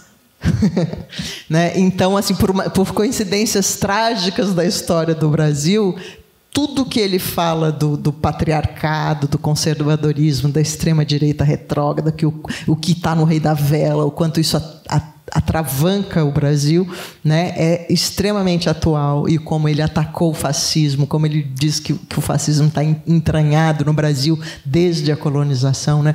E a gente, infelizmente, estamos sendo testemunhas oculares da história para dizer que ele não era um maluco delirante, que ele era assim... Exatamente. E cirúrgico, né? Ele tem uma análise crítica do Brasil cirúrgica que 100 anos depois ela está totalmente update, assim, né? Então é isso. Espero reunir todos esses ensaios que eu estou fazendo e até na questão do índio, dessas últimas declarações de Mário e Oswald que eu coloquei aqui nesse artigo, a Gênese, quando me convidou para fazer um artigo para o livro que ela organizava para a Companhia das Letras, pediu para eu tratar exatamente da questão indígena em relação a Macunaíma e Oswald de Andrade, o Manifesto Antropófago. E claro que é uma questão atualíssima, super contemporânea, né? Eu, desde criança, eu visito tribos, eu sou quase estudei antropologia com o Eduardo Viveiros de Castro, que escreve o prefácio do meu livro, ou seja, eu sou ligadíssima na causa indígena e sou uma defensora incrível, parceira em todos os sentidos. Mas eu discordo plenamente dos ataques que têm sido feitos a Macunaíma, a Mário de Andrade, a Oswald de Andrade, ao modernismo. Por isso que eles estão dizendo aqui, né, que o Mário diz assim, Macunaíma não tem costumes indígenas. É uma invenção minha, eu criei isso tudo. Que nem ele criou a tribo dos Pacaás novos. Ele não está falando de uma tribo. E o Oswald também, ele fala, o antropófago pode ser branco, andar de casaco, andar de avião, pode ser negro e pode até ser índio. Porque, né, uma leitura literal, ele está falando do índio.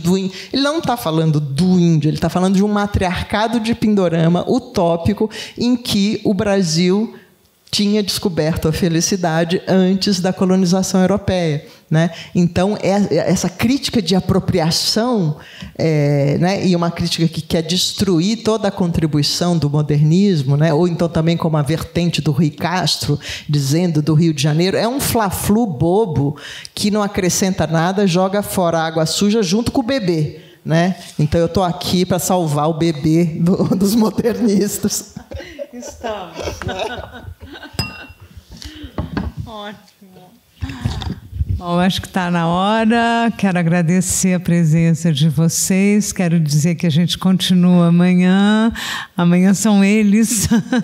Amanhã a gente tem o André Botelho, que acabou de lançar um livro também sobre Mário de Andrade, que vinha escrevendo sobre ele. Eu acho que até assim, essa presença, né, de um autor, de um cientista social do Rio de Janeiro, né, porque às vezes também se confunde um pouco, né, essa coisa, São Paulo pensa Mário de um jeito, o Rio pensa de outro, né? Então acho que a gente está desfazendo um pouco essas oposições para pensar um outro Mário. E amanhã a gente vai pensar então esse Mário plural, que são os 350 mais um. O mais um é o Mário erótico. Então, vamos ouvir esses pensadores abordando também o erotismo. Agradeço a presença de vocês, espero que a gente possa se encontrar amanhã e agradeço, sobretudo, né, as palestrantes aqui, as duas brilhantes, a Gênese e a Beatriz. Muito obrigada.